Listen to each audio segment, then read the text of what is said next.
আজি আমি গৈ আছোঁ ৰাজস্থানৰ সেই কিলাটোলৈ য'ত শ্বুটিং হৈছিল আমিৰ খানৰ বিখ্যাত মুভি থগছ অফ হিন্দুস্তান আৰু শ্বুটিং হৈছিল হলিউডৰ এখন ফেমাছ মুভি মিছন ইম্পচিবল 4 কেৰাহী চাইজ চাওক না এয়াই হ'ল Jodhpur the blue city of India তেতিয়া কি কৰিছিল অন্যবিলাকক বি খুৱাই মাৰিছে মাৰিছিলে হে গাইজ হেল্ল' ফ্ৰেণ্ডছ আমি আছো ৰাজস্থানৰ যোধপুৰত আগৰ ভিডিঅ'বিলাক যদি চাইছে আপোনালোকে নিশ্চয় গম পাইছে আৰু আজি আমি যাম সবচে ফেমাছ ঠাই এটুকুৰাত ৰাজস্থানৰ আজি আমি গৈ আছো ৰাজস্থানৰ থাৰ্ড সবচে লাৰ্জেষ্ট কিলাটোলৈ মানে ফৰ্টটোলৈ তো বলক তালৈকে গৈ থাকো এতিয়া আমি গৈ আছোঁ ফৰ্টলৈকে আৰু এই ফৰ্টটোৰ নাম হৈছে মেহৰাংগৰ ফৰ্ট বলক এতিয়া ইয়াৰ পৰা অলপমান ডিষ্টেঞ্চ 5 মিনিট প্ৰায় 5 মিনিট লাগিব চাগে বলক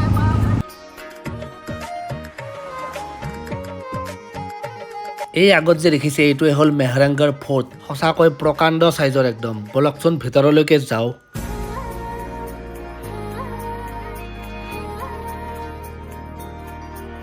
গাইজ আমি এতিয়া আহি পালো মেহৰাংগৰ ফৰ্ট আৰু ভিতৰত চাগে টিকট ল'ব লাগিব আমি টিকেটটো লৈ লওঁ তাৰপিছত কথা পাতি আছো ৱালখন চাওক না কিমান ওখ চাওক বাপৰে বনাইছে কিন্তু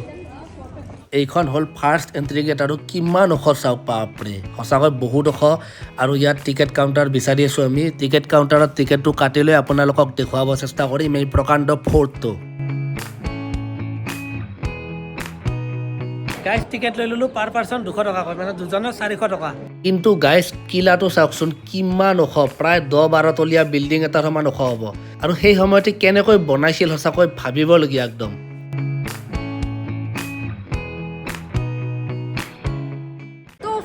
মেহেলটো দেখিলে আপোনালোকে ইমান ডাঙৰ আৰু এই মেহেলটো বনাইছিলে 1459 চনত আৰম্ভ কৰিছিলে ইয়াৰ নিৰ্মাণ কাৰ্য আৰু নিৰ্মাণ কৰিছিলে মহাৰাণা ৰাও যোধাই মেহৰাংগৰ ফৰ্টৰ উপৰিও ইয়াক মেহৰণ ফৰ্ট বুলিও কোৱা হয় আৰু ইয়াৰ হাইটটো দেখিছেনে আপোনালোকে ইমান ওখ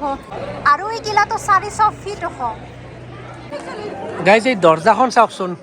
কিমান ওখ কিমান ডাঙৰ দৰ্জা আৰু এইবিলাক লোহাৰ পাট্টি লগাই থৈ দিয়া আছে আৰু এইবিলাক কাঠ এইবিলাক চব লাকৰি কাঠ বাপৰে কেনেকৈ বনাইছিল হিউজ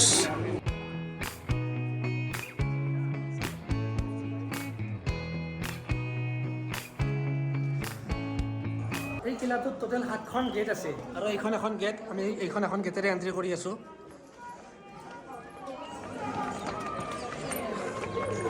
আৰু এই যে ক'লো 7খন গেট আছে এই গোটেই গেট কেইখন মানে বেলেগ বেলেগ পাৰপাছত বেলেগ বেলেগ সময়ত মানে বনোৱা হৈছিলে এইখন এখন গেট কিমান ডাঙৰ এই পোষ্টবিলাক চাওক চব শিলেৰে পাথৰেৰে বনোৱা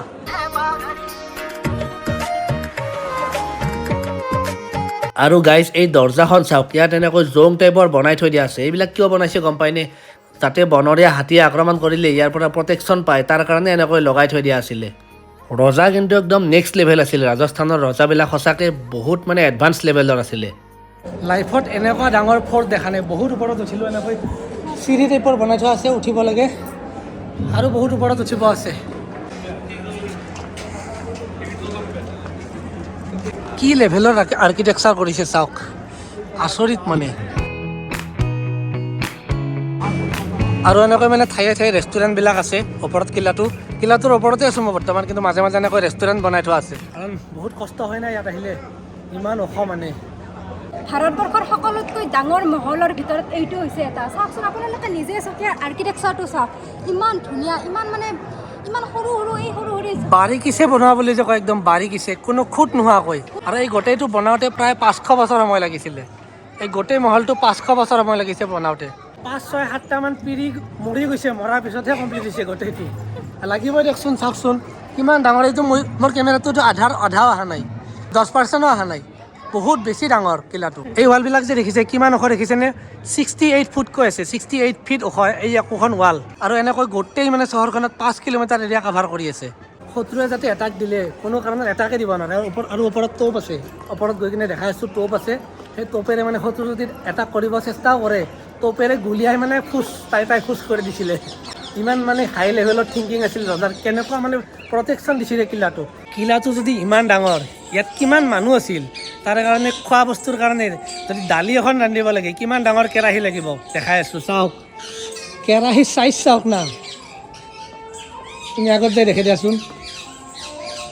চাওক এইতকৈও কিমান বেছি ওখ চাওক এনেকুৱা কেৰাহীত চাগে 1000 কেজিমান দালি বহাব পাৰি ইয়াত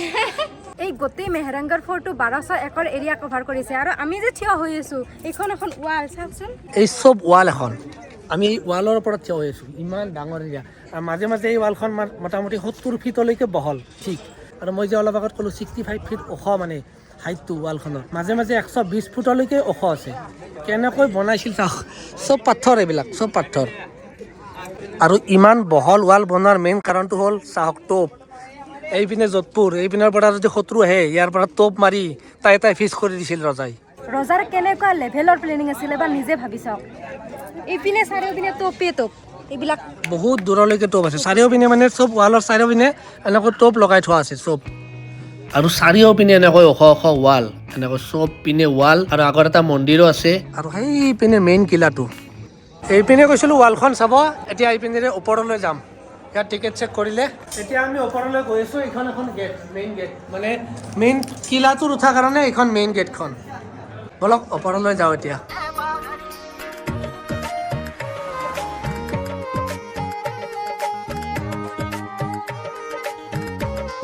এইটো এটা সৰু মিউজিয়াম টাইপৰ ভিতৰত এইবিলাক ছবি আঁকি থৈ দিয়া আছে কিবা কিবি হাতীৰ চিম্বলেৰে এইবিলাক ৰজাৰ দিনৰে বস্তু ইয়াত বহা চেয়াৰ এইখন ৰড টাইপৰ আছিল নেকি তাৰ খুলি ইয়াত থৈছে এইটো এটা মিউজিয়াম ৰজাবিলাকে মানে হাতীৰ ওপৰত উঠিলে এইবিলাক লগাই লৈছিলে ওপৰত বাহুবলীখনত নিশ্চয় দেখিছে এনেকুৱাকৈ হাতীৰ ওপৰত বাহুবলী ফিল্মখনত দেখিছে আপোনালোকে এনেকৈ চাকি আছিল মহাভাৰতখনতো দেখিছে মানে হাতীৰ ওপৰত এনেকৈ ৰড টাইপৰ চেয়াৰ ৰজাই বহা বহুত ভাগৰ লাগিছে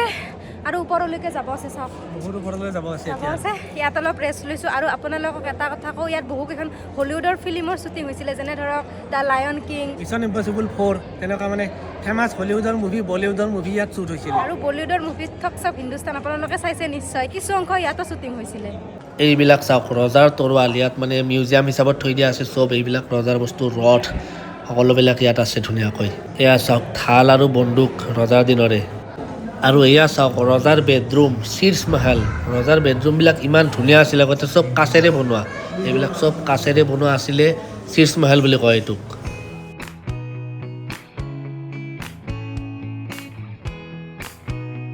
আৰু এয়া চাওক কিমান ধুনীয়া এই এৰিয়াখিনিক ফুল মেহেল বুলি কয় ইয়াত মানে ৰজাই আৰামছে বহি মিটিং চিটিংবিলাক কৰা আছিলে মন্ত্ৰীসকলৰ লগত ফাইনেলি আমি আহি পালোঁ প্ৰায় 10 মহলীয়া ওখ কিলাটোৰ ওপৰত আৰু এই পিনৰ পৰা পুৰা যোধপুৰ চহৰখন দেখা পোৱা যায় চাওক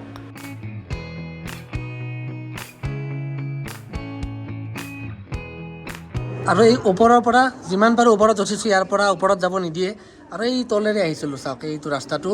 আৰু ওপৰৰ পৰা ভিউটো চাওক এবাৰ কিলাটোৰ আৰু এই হ'ল ব্লু চিটি ঘৰবিলাক দেখিছে পুৰা ব্লু কালাৰৰ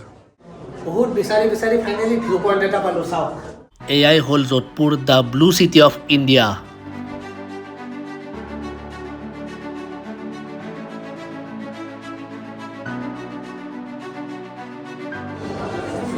ইয়াতে চাগে ৰাণীয়ে মুখ চোৱা আছিলে আইনা ৰাস্তাত এনেকৈ মাজতে মানে এনেকৈ বাজাৰো লগোৱা আছে পাৰম্পৰিক বস্তু এইবিলাক ইয়াৰ লগত আৰু এটা হিষ্ট্ৰী জড়িত হৈছে এই ফৰ্টৰ লগত মহাৰাণা ৰাও যোধা যিয়ে মানে এই ফৰ্টটোৰ নিৰ্মাণ কাৰ্য আৰম্ভ কৰিছিলে তেখেতে মানে মণ্ডৰ চিটিৰ শাসক আছিলে আৰু মণ্ডৰ চিটি তেখেতে ভাবিলে বোলে মণ্ডৰ চিটিৰ পৰা কেপিটেলখন চিফ্ট কৰিব যোধপুৰলৈকে আৰু সেই উদ্দেশ্যৰে মণ্ডৰৰ পৰা ইয়ালৈকে 9 কিলোমিটাৰ ডিষ্টেঞ্চ আৰু এই 9 কিলোমিটাৰ দূৰত নিজৰ কেপিটেল চিটিখন ইয়াত বনোৱাৰ কাৰণে তেখেতে এই কিলাটোৰ মেহৰাংগৰ ফৰ্টটো নিৰ্মাণ কাৰ্য আৰম্ভ কৰিছিলে কিন্তু তেখেতে ইয়াত উপভোগ কৰিব নাপালে মানে 500 বছৰ লাগিছিলে না আমি যে উদয়পুৰত গৈছিলোঁ তাত মানে মেৱাৰ সাম্ৰাজ্য আছিলে আৰু ইয়াত মাৰোৱাৰ সাম্ৰাজ্য আৰু ৰাথোৰ বংশধৰৰ আৰু ইয়াত মানে এটা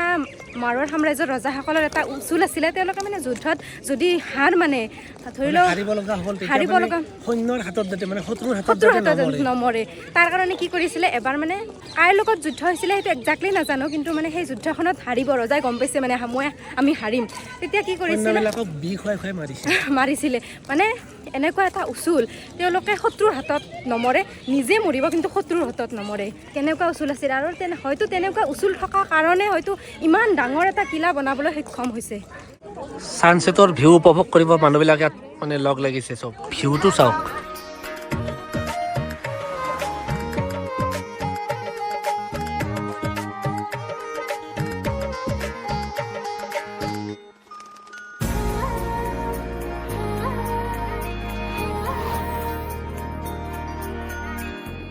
আপোনালোকে যদি ইয়াত আহে ইভিনিং আহিব ভিউটো মাষ্টে ভিউটো আপোনালোকক দেখুৱালে ইমান ধুনীয়া ভিউ এনেকুৱা ভিউ মানে ছানছেটৰ ভিউ ক'তো দেখা নাছিলোঁ কত দেখা নাছিলোঁ আৰু ছানছেট হোৱাৰ লগে লগে চাৰিওপিনে আজান মন্দিৰৰ ঘণ্টিৰ আৱাজ ইমান মানে শান্তিৰ পৰিৱেশ এটা হৈ গৈছে না বহুত ভাল লাগে আৰু এই ফৰ্টত বছৰৰ বিভিন্ন সময়ত বিভিন্ন ধৰণৰ ফেষ্টিভেল হয় যেনে ধৰক ছেপ্টেম্বৰ মাহত এটা হয় ইণ্টাৰনেশ্যনেল ফ'ক ডেন্স ফেষ্টিভেল আৰু আপোনালোকক এটা কথা কওঁ ইয়াত আহিলে পানী আনিব দে আনিব গল শুকাই শুকাই গৈছিল চব একদম শুকাই গৈছে ইমান শুকান ঠাই ন ইমান শুকান যি কি নহওক এই ইভিনিং টাইমখিনি স্পেণ্ড কৰাৰ কাৰণে আমি ইয়াত বহু সময় ৰৈ আছোঁ এনেকৈ যদি আজিৰ ভিডিঅ'টো চাই ভাল পাইছে এটা লাইক এটা কৰি দিব আজিলৈ মানে বাই বাই